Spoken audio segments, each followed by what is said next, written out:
to establish the same. Family, friends, activists, and attorneys spoke out, including Edgecombe's mother. My son is a very humble person, and anybody that knows him knows that this is not his character. According to the criminal complaint, in September of last year, Edgecombe was riding a bike when he came upon 54-year-old Jason Clearman and his wife in their car near Humboldt and Brady Streets.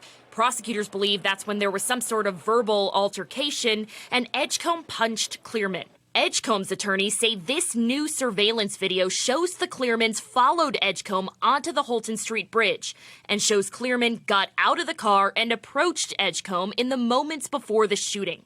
Shortly after the shooting, TMJ4 News spoke to Clearman's wife. My husband got out because he had to just talk to the man, and the guy waited. I'm just standing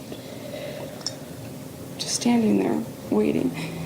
And as my husband got real close, I saw him pull out a gun, and my husband never saw it because he was close and shot him point blank in the head. And I saw my husband drop down. Edgecombe's attorneys are trying to retain the same self-defense expert the attorneys for Kyle Rittenhouse used at trial. Theodore Edgecombe deserves the same right that Kyle Rittenhouse got. We hope everyone continues to, keep a open mind and not try the case in the media and just wait till the facts come about. On Tuesday, the Clearman family responded, writing in a statement, quote, "Mr. Edgecombe did not act in self-defense, and this is not a close case." It goes on to say, Mr. Edgecombe acted violently first, reaching into the Clearman car and striking Jason Clearman in the face and injuring him. At the time of the shooting, Edgecombe was out on bond and was not allowed to have a gun. He was arrested about 6 months later in Kentucky. The Clearman family writes, "This is a clear case of Theodore Edgecombe's one-sided violence, armed murder, and flight from justice, one that a controversial verdict in another county does not justify." Jury selection begins on January 3rd, and the judge says he will call a slightly bigger jury pool than normal. In Milwaukee, Stephanie Haynes, TMJ4 News. Okay, so you see what the case is about. Let me lay it out for you just one more time so it's clear what prosecutors are alleging. And I believe a lot of this will come from the testimony of Jason Clearman's wife. She's driving the car. Jason Clearman, the man who gets shot in the face, is in the passenger seat. And apparently their testimony, or her testimony, and the argument being made by the prosecution is that they're driving down the street and there is someone on a bicycle who is the defendant in this case, is riding the bike erratically. And that leads to some sort of verbal confrontation. They say it was then escalated from a verbal confrontation to a physical confrontation when the man on the bike, the defendant, Theodore Edgecombe, punched Jason Clearman while he was in the car. So I would presume his window was down, right? They're having this verbal confrontation, and then he is punched in the face, and they say that Edgecombe then rode off. Now, what's not super clear at this point is that as you watch the video, you see that Edgecombe turns to the right down another street, and then the car also turns down the right street. Now, is the testimony going to be that she was following Edgecombe? Because again, she's the one behind the wheel. The wife is behind the wheel. Is she going to say she was following him, or they just happened to be going in the same direction? That, I think, is not yet clear. But if you look at the video, it does look like they are following him, because that is when Jason Clearman gets out of the car. He gets out of the car, starts walking, his pace picks up a little bit, and then the confrontation and the shooting occurs. You can't hear anything on the video, so there, I think you've got to rely upon the testimony of the victim's wife and perhaps the testimony of the defendant himself. If he's alleging self-defense, most of the time you usually have to testify. So that's sort of the groundwork for what this case and trial is going to be about. The video, extremely significant, but not the whole story for the prosecution.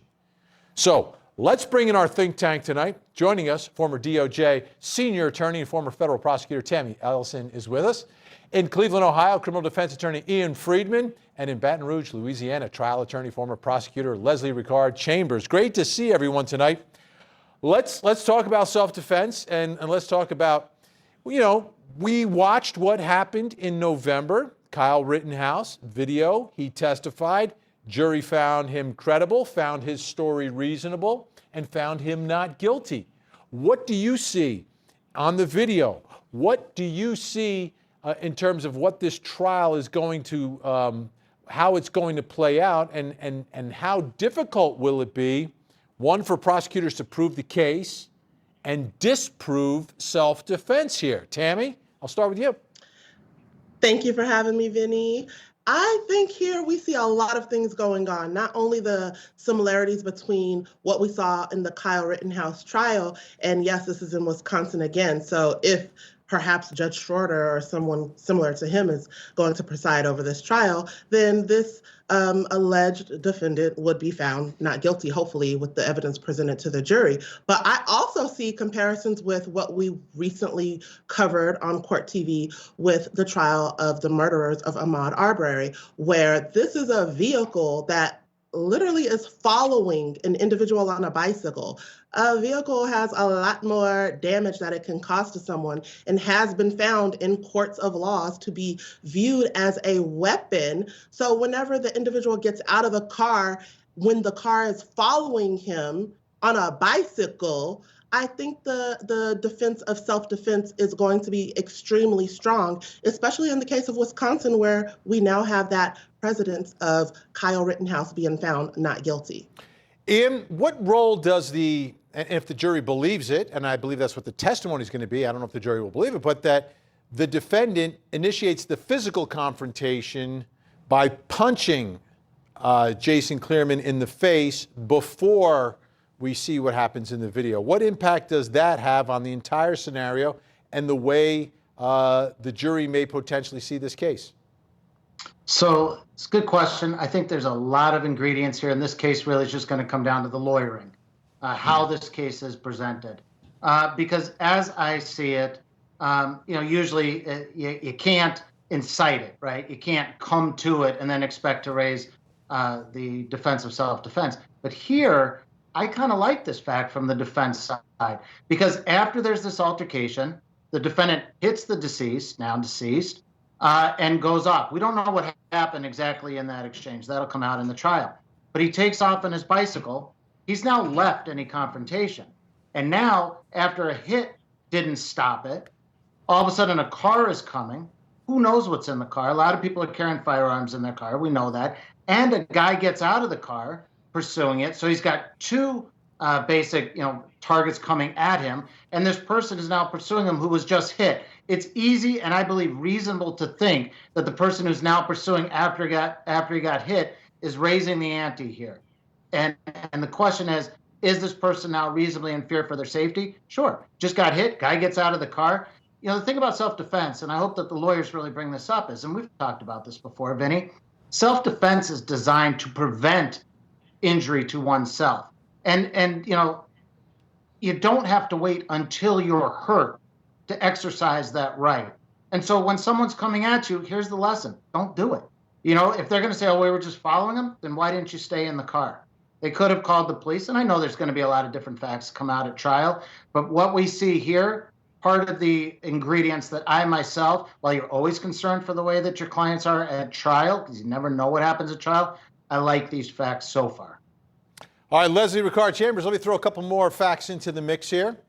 This defendant not permitted to have a gun because he's a convicted felon. And number two, different than the Kyle Rittenhouse case, where Kyle Rittenhouse, after he shoots 3 people, hands up, walks, tries to turn himself into police. They wave him off, and then he goes to the local police a few hours later in his hometown. This guy's gone in the wind for 6 months. Takes him 6 months to track him down. Never calls police. And that is problematic for the defense. And I don't know how that those particular facts help the defense in terms of suggesting that this defendant acted in self-defense. Yes, we do have the video that shows that the victim here pursued the defendant. However, the other facts, as you just mentioned, that he absconded for 6 months after shooting him, did not go to police and say, hey, look, someone's injured, I shot someone, tried to get help for this individual. All those facts are missing. And I think that they are damning for the defense. Also, I'm thinking about this in terms of just how he defended himself, the fact that he shot the victim in the head. I mean, those facts to me don't play well for the defense. And so the question that the jury has to answer, or have to ask themselves rather, is whether or not the defendant's actions were reasonable under the circumstances. Yes, we do see the video here where the victim pursued him, or at least his wife pursued him, and then the victim gets out and approaches him. You don't engage in a fist fight and then lose the fight and then decide, well, I'm going to go after the person who beat me up, so to speak. And so this is sort of the consequence of the victim's actions by a degree. However, the consequences that the defense has to anticipate is the fact that the defendant absconded for 6 months, shot him in the head point blank, and so those factors are factors that the jury are going to have to consider as to whether or not this is truly a self-defense case. All right, folks, I told you, first live trial, Court TV cameras inside the courtroom, January 3rd, right here on Court TV. When we come back, we've got another big trial coming up in 2022 related to a really big trial from 2021. The other 3 officers who were there the day George Floyd died, they're going to be on trial, facing as much time as Derek Chauvin. We'll take a look at that case next.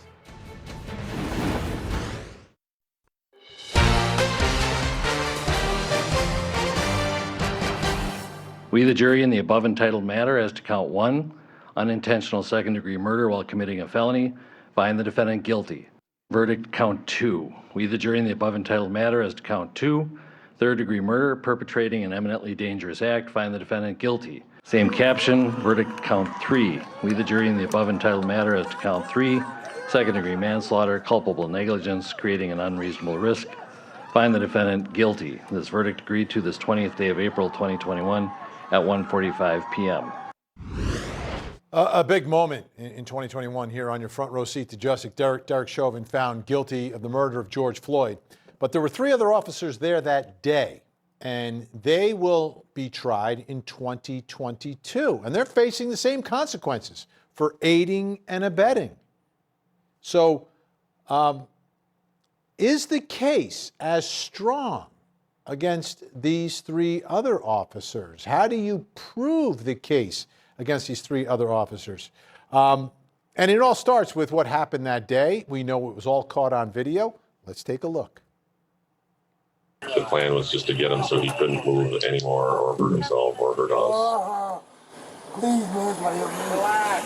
I can't breathe. You're talking. You're talking fine. Deep breath. I can't breathe. I can't breathe.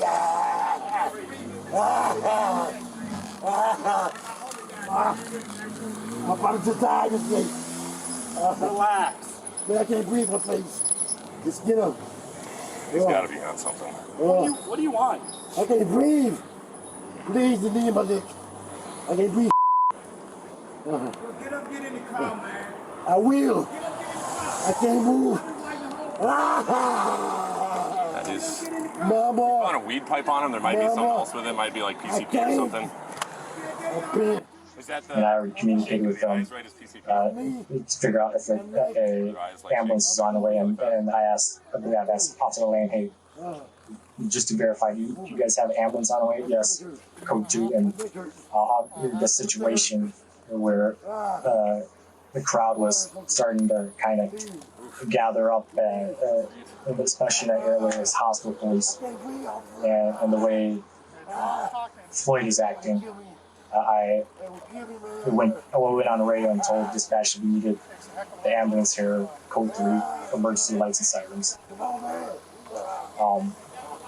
since the ambulance is already on the way,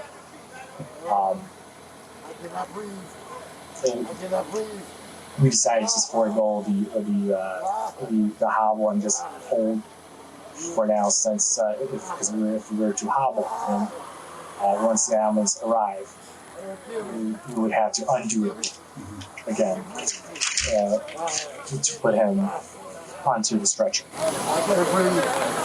He is human, bro. He's talking, so he's fine. Okay. We tried that for 10 minutes. That's some y'all know that. You gotta sit there and show knee on his neck, bro. He's talking, he's fine. Bro, he ain't fine. Okay. All right, we're done. You circle. Okay, like in a jiu-jitsu move, bro. You try with his breathing right there, bro. Okay. Yeah. Chauvin said we're just going to hold him here until EMS arrives. So, and I had suggested, with excited delirium, maybe we should roll him on his side. He's 20 years on, so I mean, basically through the whole FTO process, you trust and go to your senior officers for experience and help on calls and what's the best thing to do in this situation. They give you direction and kind of you follow their lead.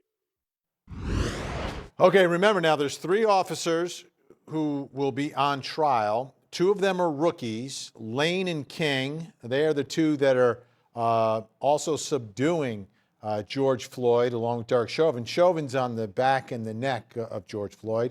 You've got J. Alexander King, he's kind of in the middle. Thomas Lane, who's on the legs. And then you've got Tu Tao, who never touches George Floyd. He's in charge of crowd control. Never touches George Floyd.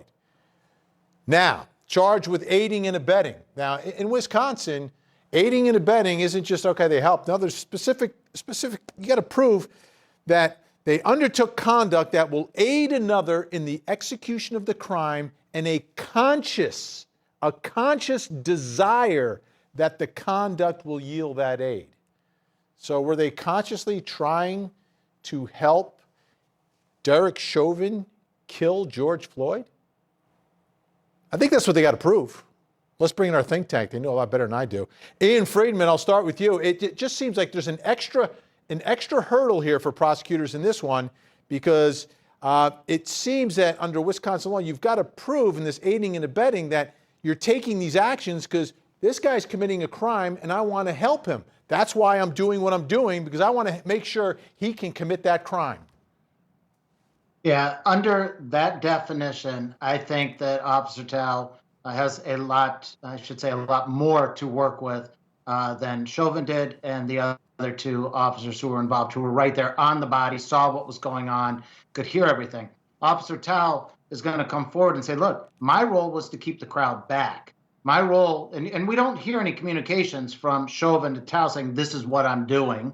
There's nothing to evidence the fact that Tao is saying, I'm standing here because I want you to hurt this man. I want you to ultimately kill this man, as we know. He's going to say, look, had I not kept the crowd back, imagine what would have happened. If the crowd had come in, how would those officers on the ground have responded? Perhaps many more would have been hurt, shot, whatever it is. So he's going to take on a very different role. And there's a reason why he doesn't want to be sitting at the same table as the other officers, certainly in the federal case with Chauvin, of course. He's just going to have to distance himself and say, look, here was my role. I'm over here. I had nothing to do with that. So that's kind of the non-legal summary of what his defense is going to be. Leslie Ricard-Chambers, let me ask you about the other 2. They're rookies. I mean, not on the force a long time.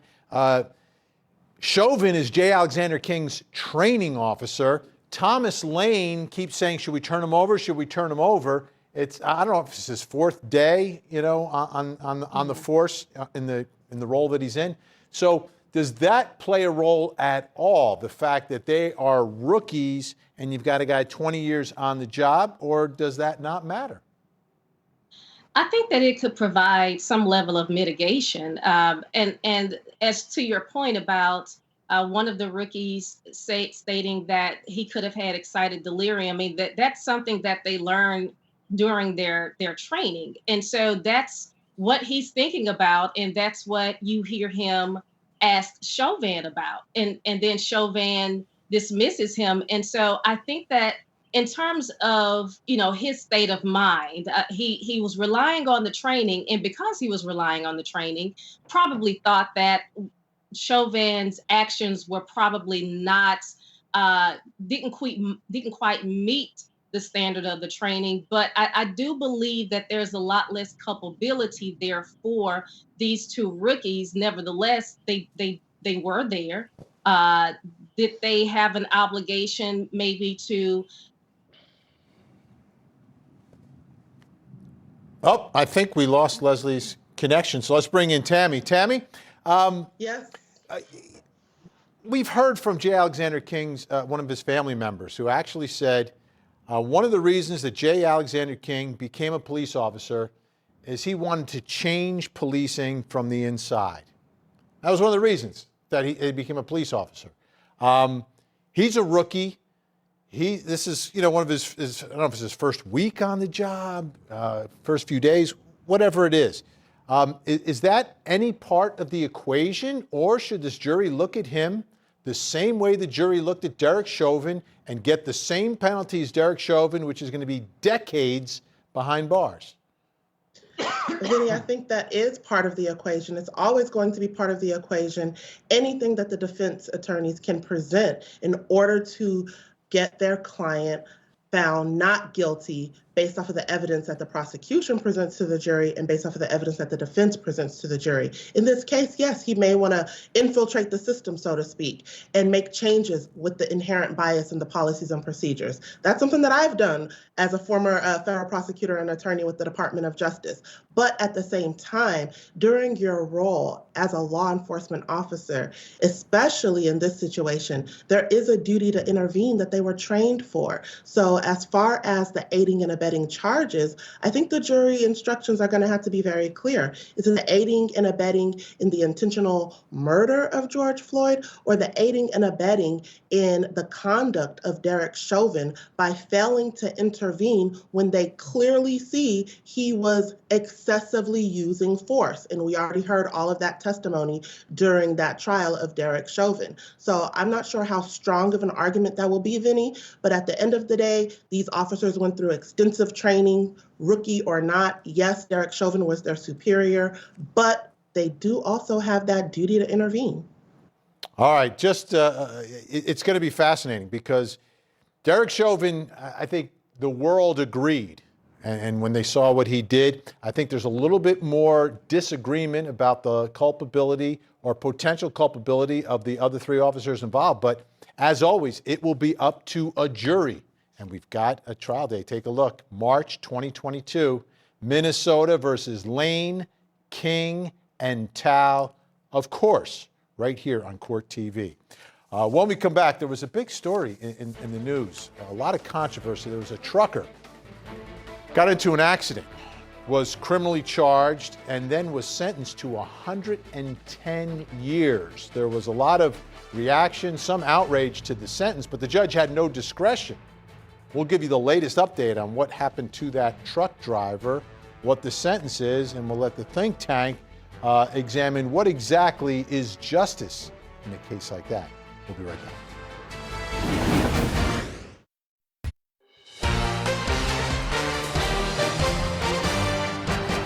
Welcome back. There's a big story out in Colorado. It involves a trucker who, there was an accident, traffic was backed up, and he apparently made a series of reckless mistakes that caused his Reagan truck to smash into others. 4 people died. He was convicted of 4 counts of vehicular homicide and then sentenced to 110 years. KMGH, our great affiliate out in Colorado, has more for us tonight. Outside the Jefferson County Courthouse, dozens of demonstrators stood in the cold, wearing T-shirts, holding signs, demanding a different sentence for Rogelio Aguilera Mederos. Even 20 years is ridiculous. Support this situation because it's unfair.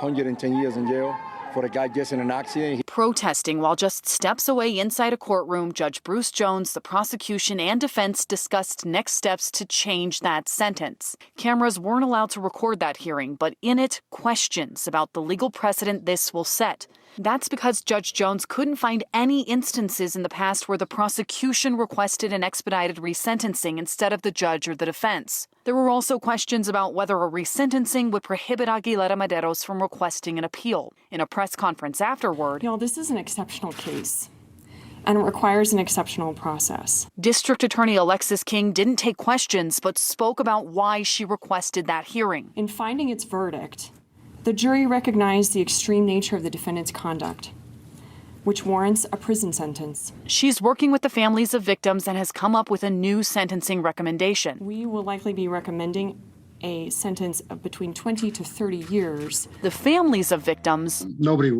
wants him to spend the rest of his life in jail. say their voices are being drowned out from all the attention this sentence is getting. Dwayne Bailey's brother Bill was one of the 4 who was killed. This last 2 weeks, I will tell you, rivaled the initial crash as far as emotional side. He's not the victim. This crash killed 4 people, and 4 good people. He agrees with the 20 to 30-year sentence and says victims spoke with the governor recently about his involvement. His message to Governor Polis: You need to stay out of this until at least after that. And if he doesn't, I guarantee you he's bowing to political pressure. Well, we have a huge update for you tonight. The governor did intercede, as governors are permitted to do, and commuted the sentence down to 10 years, reducing that sentence by 100 years. Let's bring in our think tank. Still with me, Tammy Allison, Ian Friedman, and Leslie Ricard-Chamber. Leslie, your thoughts? I think everyone was agreeing that 110 was way too much. There's a lot of protesting. I get it. 5 million people signed a petition. The judge was handcuffed. Had to give the sentence that the judge gave. But now the governor has stepped in. Is this justice at this point? A 10-year sentence for the lives of 4 people? I don't know what was going on in the governor's thought process for him to conclude that 10 years was a sufficient amount of time for this defendant to serve. But I think that this does give all legislatures across the country an opportunity to think about how they tie the hands of judges when they pass legislation that requires mandatory minimums on certain types of offenses. Obviously, 110 years would not have served any purpose, particularly when the victims have spoken themselves to say, yes, while we want this individual to be held accountable, maybe not necessary that he serve the rest of his life in jail, but yes, he should be held accountable. The 20 to 30 years that the victim's family members were requesting does sound reasonable under the circumstances. And it sounds like the state also requested that consideration as well. I don't know what the governor was thinking, whether or not 10 years was sufficient. And that's something that, folks have to think about and then explore and maybe do some inquiry as to how he got to that 10 years. Yeah, Ian Friedman, and it's legal. The governor is permitted to do that. We see governors across the country do things like this. Sometimes it doesn't happen quite as quickly as it did here. Do you think it was too fast? Do you think this is driven by politics? The legal process should have played out a little bit more? What are your thoughts? I don't, Vinny. Look, at the onset, we can all agree that this was a horrid tragedy. And we can all agree that the families want justice, and justice to them is prison. But not every tragedy is criminal. And the governor here, I just want to share with you a little personal experience that'll help me to answer this. I just want to give you the background. That's where I'm from, this area where it happened. And only weeks ago on Thanksgiving, I made the drive down this very pass with my niece and nephew.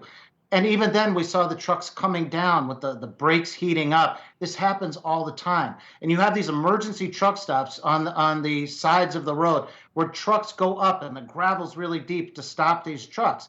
He tried to get off when his brakes went, but there was a truck already blocking the way. This was an accident.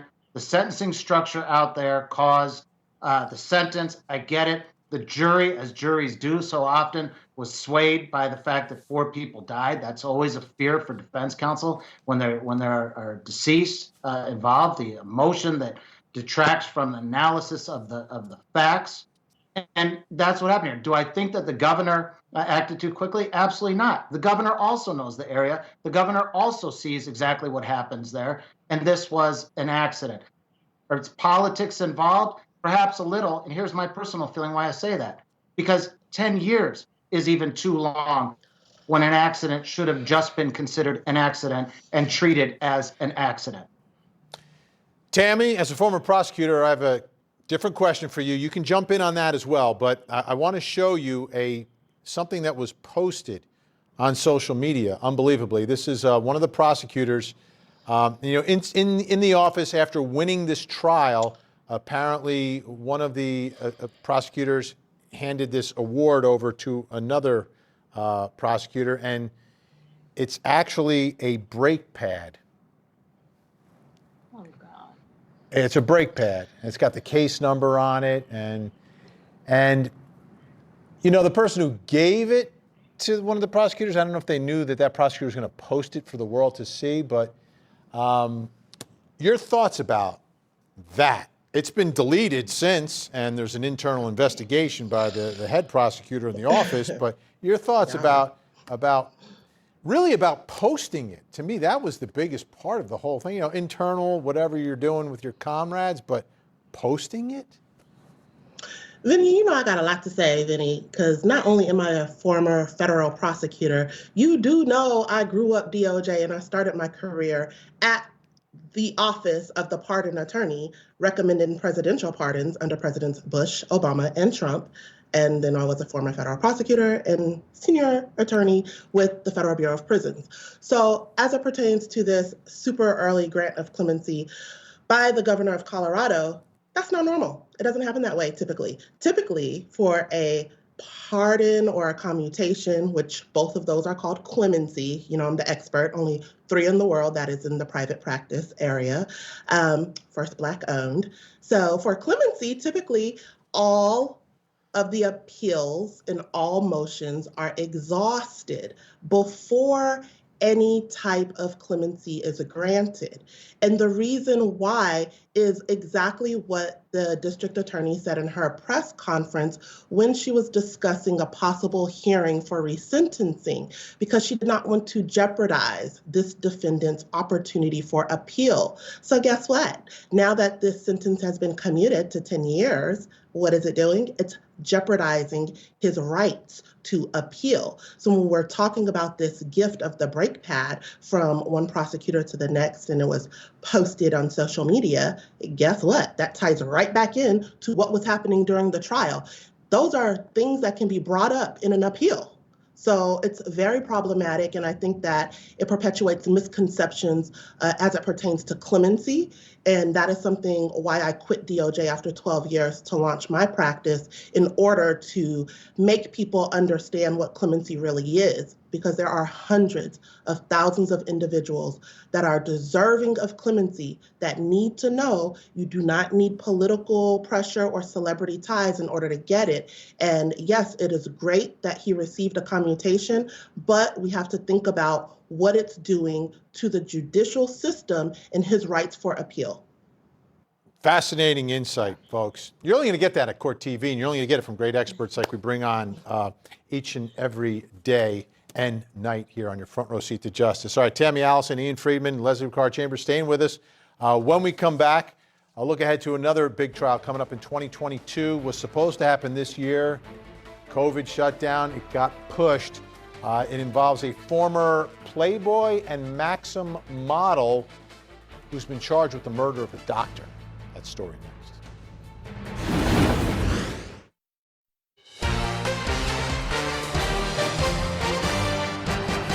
Welcome back. We've got a trial brewing out in Nevada. This one involves a former Playboy and Maxim model who's accused of the murder of a psychiatrist from California. Ted Rollins has the story. Renowned psychiatrist Dr. Thomas Burchard had been missing for 3 days when his body was found in the trunk of an abandoned BMW in the desert outside of Las Vegas. Judy Earp, his girlfriend of 17 years, was back at their home in California and sensed the doctor was in trouble. I told him repeatedly that these are not, the kind of people you want to be associating with. Judy was worried about this woman, 25-year-old Playboy and Maxim model Kelsey Turner. Judy says Kelsey was extorting money from Dr. Burchard. About $300,000 that I know about, and possibly more. Burchard had a history of helping others and engaging with young, attractive girls he met online, like Kelsey. That's according to his friend, who did not want to be identified when he was interviewed by KSBW. These women were just like an escape for him to have somewhere to go. He told me he met Kelsey on the website and met up with her, and they talked, and they went and had dinner a few times. Dr. Burchard's friend says the psychiatrist started spending time and money on Kelsey, even renting this condo in Salinas, California for Kelsey and her mother to live along with Kelsey's child. Even after Dr. Burchard stopped paying the rent and Kelsey moved to Vegas, the two did keep in contact. And shortly before the murder, Kelsey reached out to the doctor, according to his friend. He says, seems that Kelsey's having some trouble with her boyfriend out there in Vegas. He's hitting her, he's abusing her, and she has no money, nowhere to go. And I feel partly responsible for this. Court documents show that Kelsey Turner was, in fact, reported as the victim in a domestic violence case less than a month before the doctor's murder. Dr. Burchard went to Vegas to see Kelsey, calling his girlfriend Judy only after he had arrived, saying he was spending the weekend and would be back on Monday. I warned him on Saturday when he was there that, maybe you ought not wait till Monday to come home. Maybe you ought to just come home on the next flight. After missing his flight and not responding to calls and texts, Judy called Las Vegas police. Dr. Burchard's body was found near Lake Mead, about 25 miles outside Vegas. The actual incident occurred at a residence in the Las Vegas Valley, and then the body was found out by the lake. This is the Las Vegas home where Kelsey and her boyfriend John Kennison were living and where investigators believe Dr. Burchard was murdered.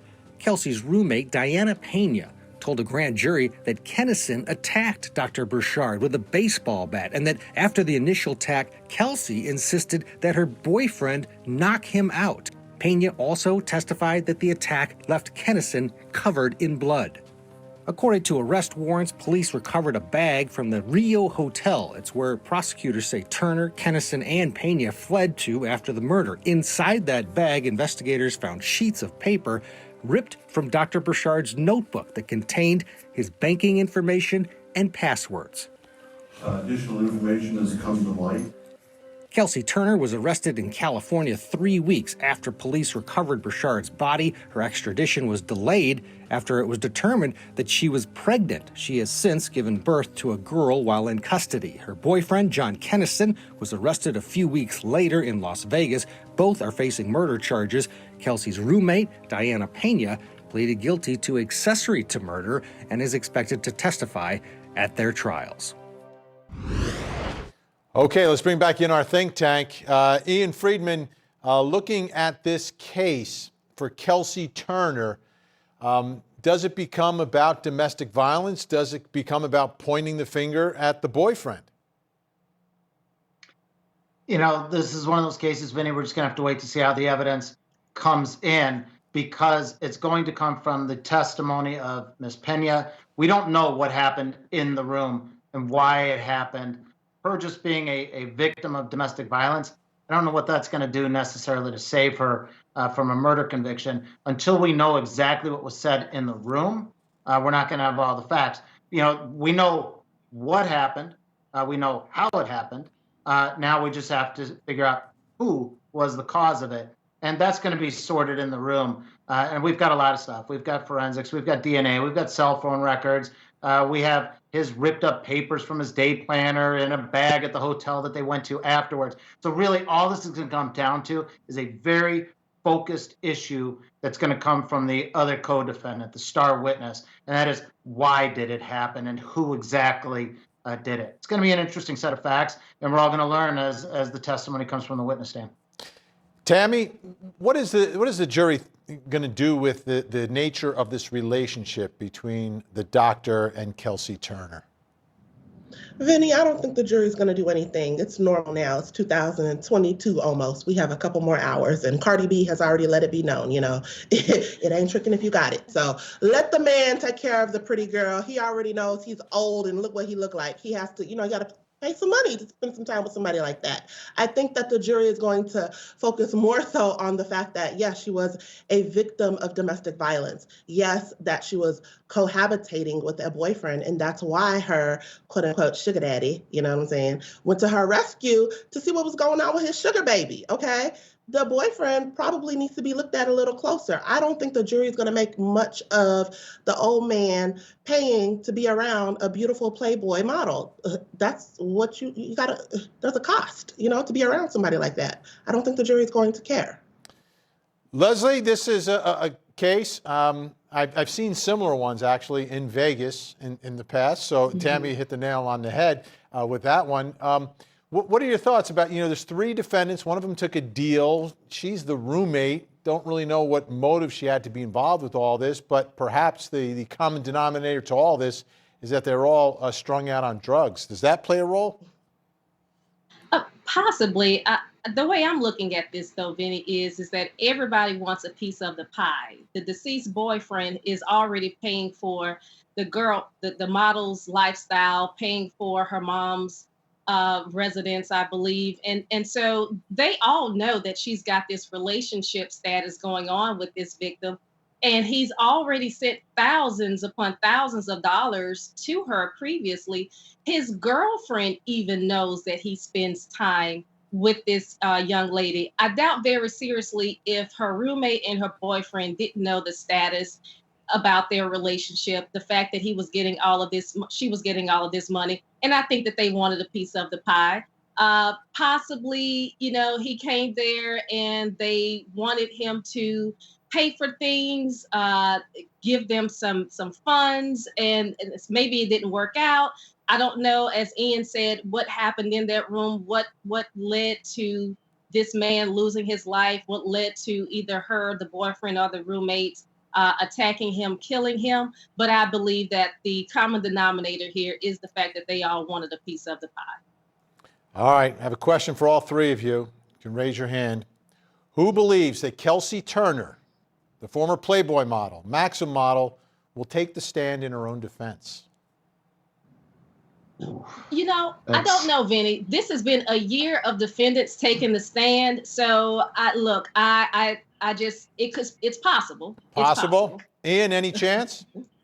We have about 10 seconds. I'm kind of going with the possible. I didn't want to put my arm up like this. I'm thinking of a way of just kind of putting it across. Not sure. The lawyers are prepping her. They'll make that decision game time. Tammy, you have 8 seconds. I don't think so. I think she wants to keep her secrets on how to score a sugar daddy secret, and I think that's going to come out. Tammy Allison, Ian Friedman, Leslie Ricard-Chambers helping us out. The last show of 2021. We'll see a lot of you in 2022. Thank you so much. Appreciate it. Thank you, Happy New Year, Benny. Thank you. All right, folks, this trial has a trial date. We've got a settlement.